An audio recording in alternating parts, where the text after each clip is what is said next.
That's going up. If their income is That's certain up level. to $55,000 income. Right. So if you're above that, you're not exempt.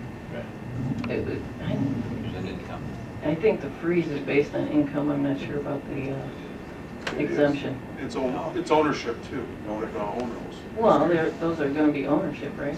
They're condos or whatever for senior citizens. 200,000. I mean, that's what we were told, that they're gonna buy each individual unit and those taxes are gonna be paid by the individual. I'll ask them to give me the breakdown of that. Thank you, I appreciate that. And then one other thing, we talked about the delegation agreement was supposed to be on the, Yes, the delegation agreement is at the state right now.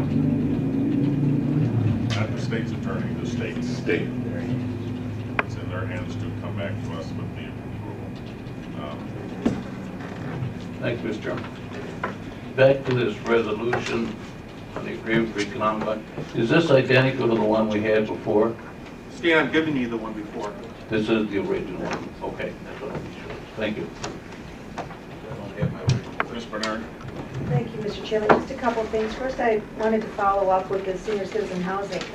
The thing is, your income, I think, is going to be up to $55,000. They'll get a freeze, but there's quite a possibility that seniors will sell their existing homes, use that money to buy the homes, and be below at $55,000 and have their property tax freeze at that as the years go up.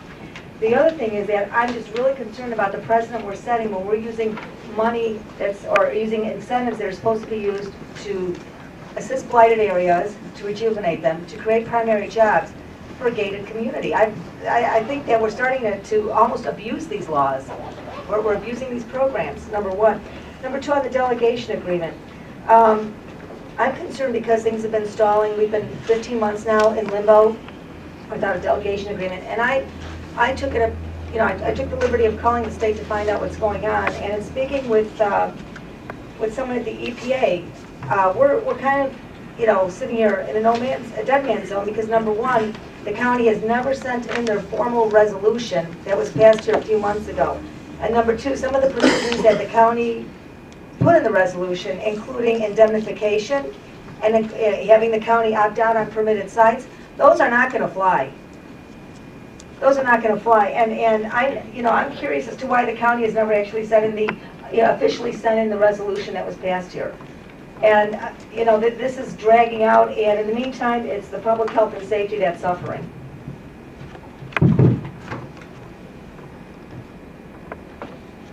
Any others? Mr. Scholl? Thank you, Mr. Chairman.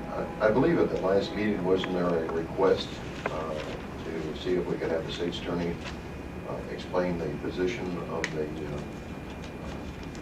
waste management program plan? The request is presence and discussion of this topic. yes, we did. And in the delegation agreement, both. Yeah. Bob's bringing it up every meeting. All right.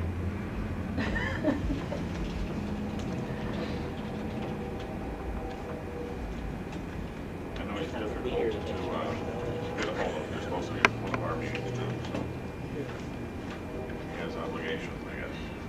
But we will make an effort to get him at our next meeting. Doesn't answer to anybody. Any other old or new business? If not, a motion to adjourn and be in order. Yeah. Moved by Mr. Tripp, seconded by Mr. Markov. All in favor, say aye. Turn Tim on again. See if I got it fixed.